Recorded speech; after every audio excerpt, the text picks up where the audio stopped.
An IDF reservist has been placed under house arrest after allegedly ramming a Palestinian man with an all-terrain vehicle on December 25, in an incident that has renewed tensions in the occupied West Bank. According to the Times of Israel, the confrontation took place near the village of Deir Jarir, which lies north of Ramallah and has often been a flashpoint for settler violence. Footage published by Palestinian media outlets appeared to show the ATV being driven directly into a man who was kneeling on the ground, moments before being knocked over. The disturbing video showed the Palestinian man, who appeared to be praying at the time, falling face first to the ground as the Israeli assailant remained nearby.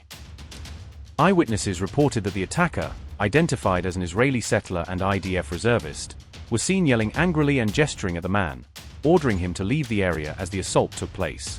According to the Times of Israel, the assailant was also armed with a semi-automatic rifle during the incident, further heightening concerns about the potential for violence.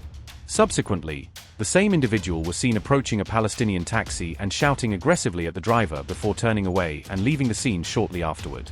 Police detained the suspect later on December 25, but at first did not release any official statement about the arrest, prompting criticism from human rights observers and Palestinian officials.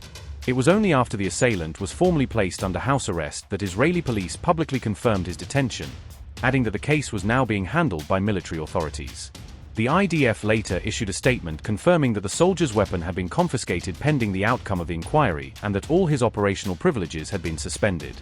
Military officials also confirmed that the reservist service had been frozen until further notice as investigators continue to examine the full circumstances of the assault.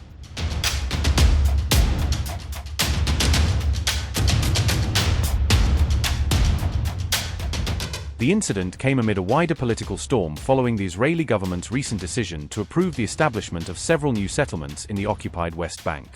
12 European countries, along with Canada and Japan, have issued statements condemning Israel's approval of 19 new settlements, warning that the move violates international law.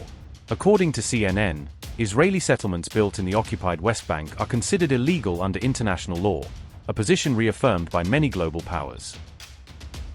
At the same time, Israeli settler attacks against Palestinians in the West Bank have sharply increased in 2025, with rights groups warning of a breakdown in law and order in rural areas.